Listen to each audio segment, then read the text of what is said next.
Friends, welcome back to our YouTube channel SLD educational academy. चलिए दोस्तों, आज हम लोग लेक्चर को आगे की ओर कंटिन्यू करते हैं। जैसा कि प्रीवियस लेक्चर की अगर बात करें तो उसमें हम लोगों ने मॉड्यूल 3 को स्टार्ट किए थे और उसमें कुछ टॉपिक को हम लोग कवर भी किए थे। ठीक है, आज हम लोग लेक्चर को आगे की ओर कंटिन्यू करेंगे और इसमें देखेंगे कि इस लेक्चर में आपका जो टॉपिक छूट रहा था प्रीवियस के मॉड्यूल में, उसे आज हम लोग इस लेक्चर में फिनिश करेंगे। तो आप लोग कंटिन्यू हमारे साथ बने रहें और अगर आपको प्रीवियस के लेक्चर में कुछ डाउट है तो आप बेहिचक हमें कमेंट में पूछ सकते हैं। ठीक है, और चैनल पे अगर नए हैं तो चैनल को एक बार सब्सक्राइब कर लीजिएगा और वीडियो को लाइक कर दीजिएगा। चलिए दोस्तों, देखिए यहाँ पे हम लोग जो प्रीवियस के टॉपिक को कवर किए हैं एक बार रिकॉल कर देते हैं कि देखिए प्रीवियस की जो लेक्चर था उसमें हम लोगों ने जो है वो पहला जो टॉपिक था आपका ऑर्गेनिक फार्मिंग का मॉड्यूल जो आपका 3rd है, इस मॉड्यूल का पहला टॉपिक जैविक खेती में पोषक तत्वों का उपयोग क्षेत्र क्या है, सीमाएं क्या है, इसके बारे में देखे थे। फिर हम लोग देखे थे सेकंड में यहाँ पे जो है वो आपका जैविक खेती में पोषक तत्वों का जो है वो प्रबंधन है ना। देखिए यहाँ पे है आपका, है ना, ये आपका रहा सेकंड टॉपिक। ठीक है, जैविक खेती में पोषक तत्वों का प्रबंधन।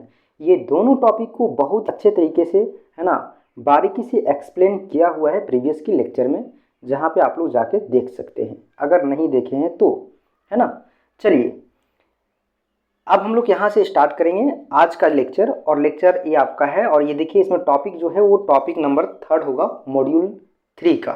ठीक है, टॉपिक का नाम है यहाँ पे आपका जैविक पारिस्थितिकी तंत्र और उनकी अवधारणाएं। ठीक है, ऑर्गेनिक फार्मिंग में जो आपका पारिस्थितिकी तंत्र है ना, इकोसिस्टम जो है और उसकी जो अवधारणाएं हैं, जो कॉन्सेप्ट है, उसी के बारे में यहाँ पे जानना है।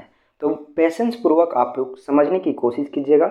अगर समझने के दरमियान में किसी भी प्रकार से कोई डाउट होता है, कोई आपके मन में संशय रहता है, तो आप उसे कमेंट में पूछ लीजिएगा। ठीक है, अदरवाइज आप लोग टेलीग्राम चैनल को भी ज्वाइन कर सकते हैं, वहाँ पे आप डिस्कशन ग्रुप में भी पूछ सकते हैं। टेलीग्राम का लिंक आपको इस वीडियो का डिस्क्रिप्शन बॉक्स में मिल जाएगा, आप वहाँ पे क्लिक करके डायरेक्ट जो है वो टेलीग्राम चैनल को ज्वाइन कर सकते हैं। साथ ही साथ व्हाट्सएप का चैनल भी दिया हुआ है ना, उसी भी ज्वाइन कर लीजिएगा, क्योंकि व्हाट्सएप के ऊपर भी आपको तुरंत जो इन्फॉर्मेशन होता है आपके यूनिवर्सिटी से रिलेटेड, आपके एग्ज़ाम से रिलेटेड, वो सभी आपको व्हाट्सएप चैनल पे पहले प्रोवाइड किया जाता है। ठीक है, तो चलिए बिना देरी किए हुए आगे की ओर बढ़ते हैं और देखते हैं आपका टॉपिक क्या बोल रहा है। देखिए यहाँ पे बोला है कि जैविक खेती का आधार एक जो है वो संतुलित पारिस्थितिकी तंत्र का निर्माण करना है। यानी कि जो आपका ऑर्गेनिक फार्मिंग है इसका बेसिक क्या है ना। ऑर्गेनिक फार्मिंग जो आपका है जैविक खेती, उसका आधार क्या है, तो पारिस्थितिकी तंत्र यानी जो इकोसिस्टम है उसको बैलेंस करने का, एक निर्माण करने का कार्य है। ठीक है, जैसे कि मान लीजिए अगर आप जैविक खेती कर रहे हैं तो इसका सीधा मतलब है कि आप जो है वो पर्यावरण को संतुलित करना चाहते हैं, है ना, एक संतुलित पारिस्थितिकी तंत्र का निर्माण करना चाहते हैं। ठीक है, इसमें निम्नलिखित अवधारणाएं शामिल है, जिनमें से पहला जो अवधारणा होगा, पहला जो अवधारणा है वो है आपका विविधता बनाए रखना। ठीक है, विविधता बनाए रखना मतलब जो आपका फसल है उस फसल में आपका विविधता बनाए रखना चाहिए, है ना, या फिर जो आपका फसल है उसको अलग अलग मिट्टी में बुआई करना चाहिए। देखिए इससे फ़ायदा क्या है ना, इससे बेनिफिट क्या है आपको जैविक खेती में। जब आप विविधता बनाए रखिएगा तो उससे क्या होगा कि मिट्टी में और जो फसल है ना, मिट्टी में और फसल में जो है वो कीटों का या फिर रोगों का जो प्रतिरोधक क्षमता है वो बढ़ा रहेगा, है ना। यानी कि जो फसल है उस फसल में जो कीट है ना, वो उस कीट से लड़ने की जो क्षमता है वो बढ़ जाएगा। साथ ही साथ मिट्टी में जो रोग आता है ना, या फिर जो आपका फसल में जो रोग आता है उस रोग से जो है वो प्रतिरोधक क्षमता बढ़ेगा, यानी कि आपका फसल सही तरीके से पैदावार होगा। ठीक है, उसके बाद देखिए यहाँ पे आगे बोला है, नेक्स्ट जो आपका अवधारणा है वो है आपका पोषक तत्वों की चक्रण, है ना, यानी कि पोषक चक्र जो है वो बनाए रखना, जिससे क्या होता है पोषक तत्वों का जो है वो निरंतर चक्रण होता रहता है ना। यानी कि अगर आप एक खेत में जैविक खेती अगर कर रहे हैं और उस खेत में अगर अलग अलग फसल को बुआई करते हैं, है ना, वो आपका जो क्रॉप साइक्लिंग है वो बनाए रखते हैं, तो जो भी आपका फसल पैदा होगा उसमें अच्छे तरीके से पोषक तत्व जो है वो प्रचुर मात्रा में पाया जाएगा। ठीक है। उसके बाद देखिए जैविक खेती के माध्यम से, है ना, जलवायु परिवर्तन को कम करना, है ना। जैविक खेती के माध्यम से क्या होता है कि जो आपका क्लाइमेट चेंज हो रहा है इसे आप कम कर सकते हैं। अभी जो आपका क्लाइमेट चेंज देखने के लिए मिल रहा है, सही समय पे जो बारिश नहीं हो रहा है, आपका कई तरीके से जो है आपको समस्या सामना करना पड़ रहा है, ये सभी आपका परिणाम है आपका जो पारंपरिक खेती हो रहा है ना। और जो आपका केमिकल रासायनिक जो आपका यूज किया जाता है इसके कारण से। ठीक है। तो जब जैविक खेती आप कीजिएगा तो इस जैविक खेती के माध्यम से जो है वो जलवायु में परिवर्तन को ला सकते हैं, है ना। और जो आपका ये जलवायु परिवर्तन ज़्यादा जो देखने के लिए मिल रहा है उसको आप कम कर सकते हैं। ठीक है। क्योंकि इसमें जो है वो क्या होता है कि कार्बन का स्तर जो है वो बढ़ जाता है। ठीक है।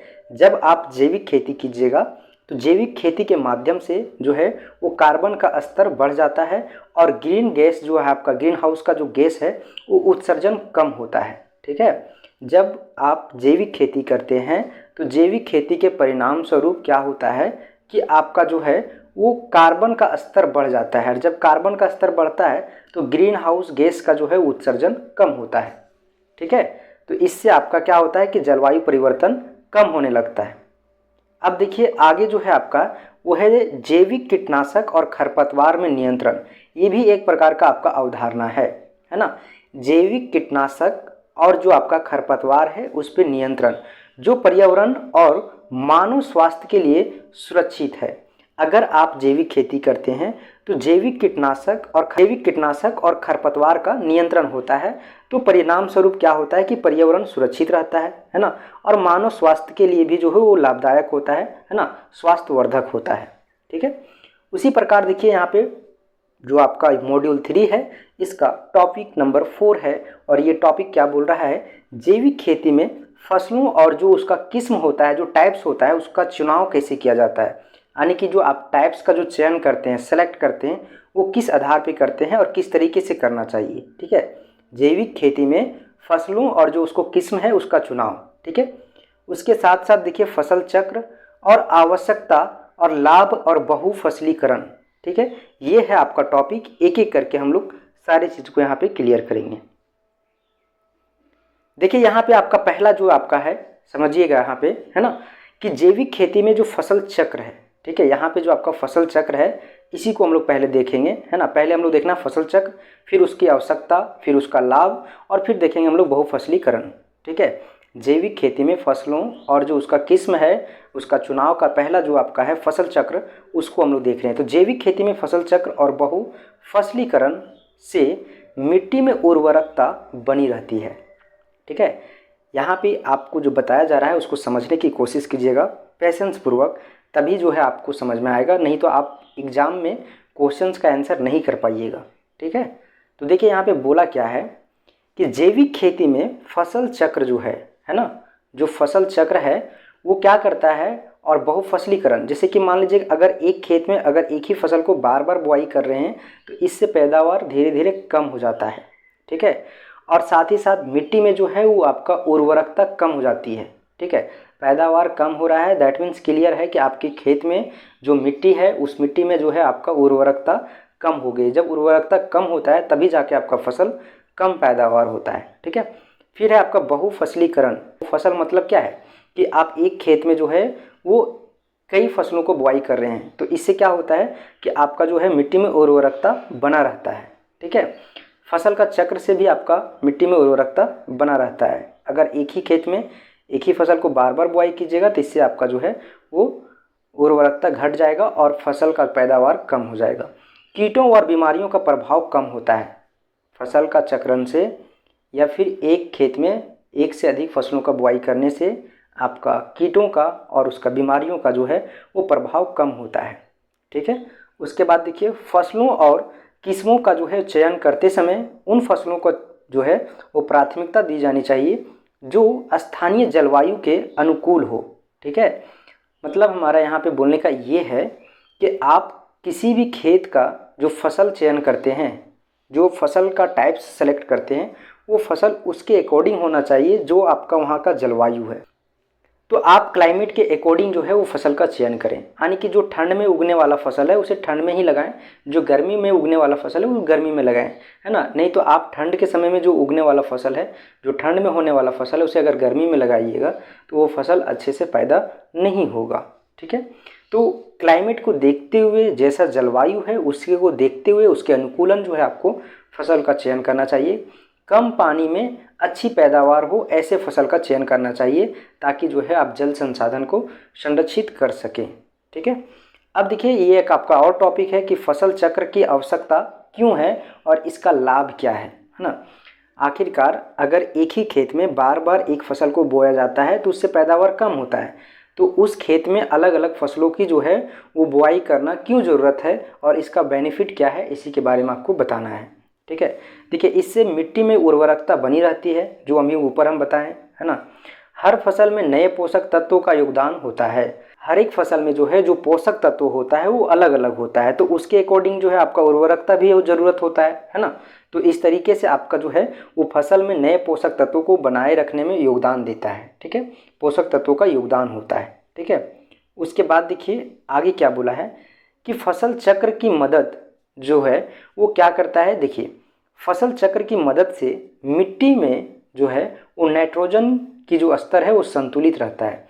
अगर आप जो है क्रॉप साइकिल करते हैं, है ना, अगर एक खेत में एक फसल के बाद दूसरे फसल का बुआई करते हैं तो इससे क्या होता है कि मिट्टी में जो नाइट्रोजन की मात्रा है वो संतुलित रहता है, बैलेंस रहता है, ठीक है। जिससे अगले फसल में पोषक तत्वों का जो है वो मांग कम होती है, ठीक है। फिर देखिए जैसे कि मान लीजिए अगर आप नाइट्रोजन का मात्रा आपके मिट्टी में बना हुआ है, ठीक है, तो जब आप नेक्स्ट फसल को बुआई कीजिएगा तो उस फसल में जो है वो पोषक तत्वों की जो मांग होगा वो कम होगा, ठीक है। यह कीटों और बीमारियों को जो है रोकथाम करने में सहायक होता है, रोकथाम करने में जो है वो सहायक होता है, क्योंकि एक ही प्रकार के फसल लगातार उगाने से कीटों का प्रकोप जो है वो बढ़ सकता है, ठीक है। साथ ही साथ देखिए बहुफसलीकरण क्या है। बहुफसलीकरण का मतलब है इंटरक्रॉपिंग, यानी कि एक ही फसल में जो है, देखिए मान लीजिए एक खेत है और इस खेत में अगर एक साथ जैविक खेती में एक फसल के साथ दूसरे फसल का बुआई किया जाता है, उसी को बोला जाता है इंटरक्रॉपिंग, यानी कि बहुफसलीकरण, ठीक है।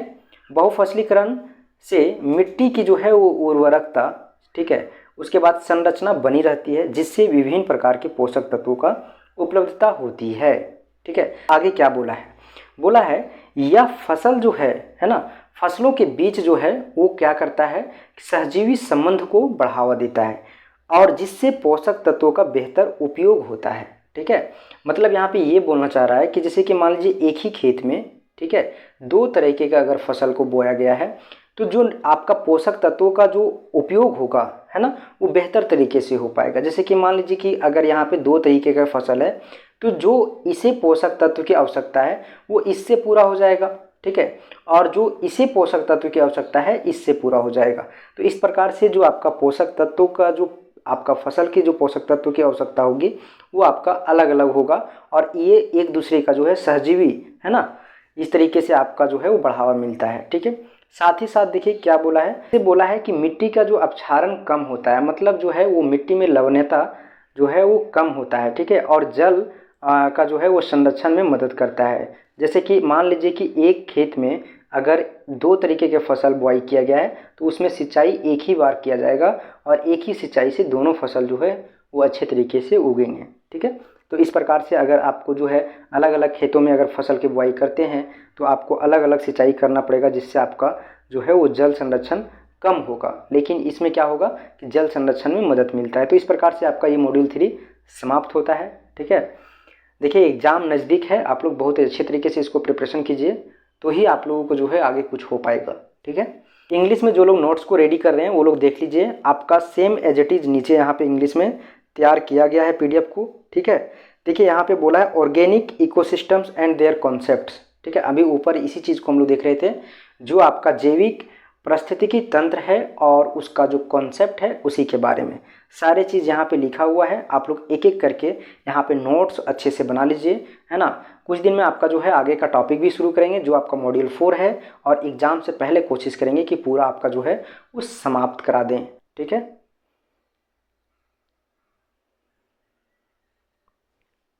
क्रॉप रोटेशन, है ना, क्रॉप रोटेशन या साइक्लिक एक ही चीज़ होता है, ठीक है। नीड्स एंड उसका बेनिफिट्स क्या है ना, क्यों आवश्यकता है, ठीक है। तो देखिए वो आपका यहाँ पे एक्सप्लेन किया हुआ है। वीडियो को पॉज करके आप लोग लिख सकते हैं, ठीक है। देखिए यहाँ पे मॉड्यूल 4 आ गया, जिसे हम लोग नेक्स्ट वीडियो में देखेंगे, है ना। तो आप लोग कंटिन्यू हमारे साथ बने रहें और इस वीडियो को ज़्यादा से ज़्यादा लोगों तक शेयर कर दीजिएगा दोस्तों, ताकि उन लोगों तक पहुँच सकें जिन लोगों की वीडियो की आवश्यकता है। चलिए फिर मिलते हैं।